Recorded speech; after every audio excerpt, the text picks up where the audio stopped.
Hey, welcome to a special debate night video edition of The Scrum. I'm Adam Reilly with my colleague Peter Kadzis. So Peter, we just watched, close to 3 hours of the Democrats, half the Democrats going back and forth in Detroit. What jumped out at you about this first in the second round of debates? First of all, much better than the first round of debates. Really? Yes, more solid, less cheesy showbiz.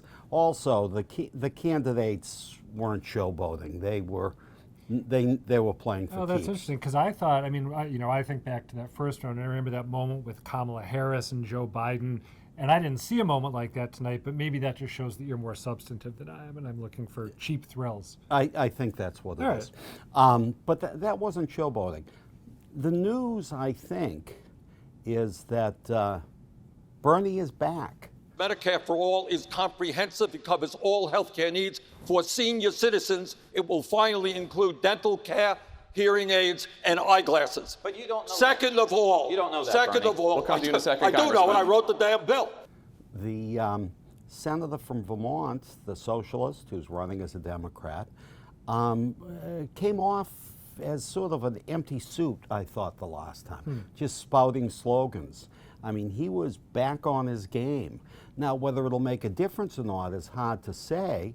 I mean, he's lost 2/3 of his previous support to other candidates. But, you know, he was feisty, he was articulate, he was very radical, a la Bernie, but he was very sharp. He seemed at times tonight to be, and Elizabeth Warren is often this way, but in kind of didactic college professor mode, encouraging people when they were tuning into his ideas and then chiding them when they weren't appreciating the arguments he was making. I would agree that he was a lot better than the first time around. Were you surprised, given that erosion of support that you were talking about, that he and Elizabeth Warren seemed to have this détente that they'd agreed upon, where they weren't going to go after each other at all, even when they were nudged by the moderators to try to draw some distinctions? You'd almost think they rehearsed it. You would. Listen, Elizabeth Warren was very strong. What struck me is she has really grown into her leading candidate status. I don't understand why anybody goes to all the trouble of running for president of the United States just to talk about what we really can't do and shouldn't fight for. I don't get it. She's comfortable with it.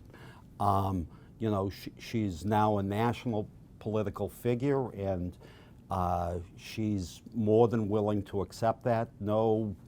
She's pretty good at this running for president thing, right? And the Liz and Bernie show was very effective. How long can they keep that up, though? Because they are going, in the end, for a similar group of voters with pretty similar messages. Is this sort of a, we'll do this in round 2, and then in round 3, all the gloves come off and we go after each other, or can they stretch this out? No, I think the gloves will come off at some point, but it's a comfortable détente. See, what's interesting here is you have the third-tier moderate candidates going after the top-tier radical You're candidates. talking Tim Ryan, John Hickenlooper, who else am I blanking on? Oh, John Delaney, of course. John Delaney. No, I saw them going after the top-tier candidates, but also it seemed to me like, even more than Bernie Sanders, Elizabeth Warren wanted to punch down in this debate. It was like whatever animus she might be harboring internally towards Sanders, she decided to go after these guys instead.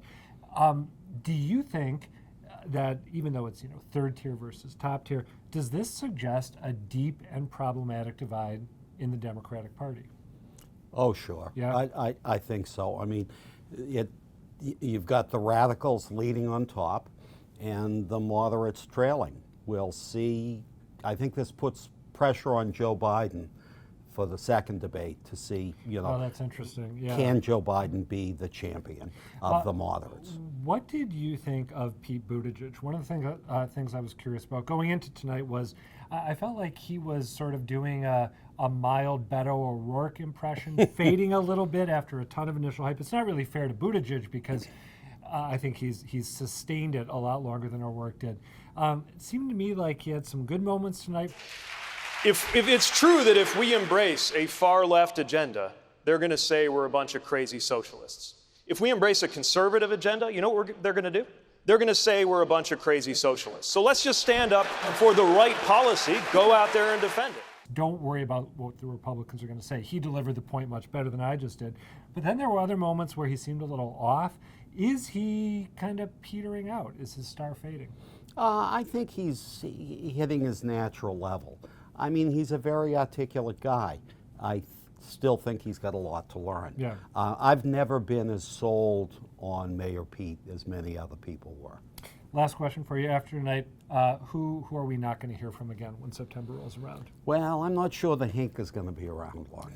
Hickenlooper. Yeah. Then the dreaded Marianne Williamson. Yep. The culty spiritualist. You've had your fill of her? Yeah, she's very smart. She's very articulate, but, you know, she shouldn't be on the stage. Thanks for watching, and we'll talk to you again on Wednesday. Good night.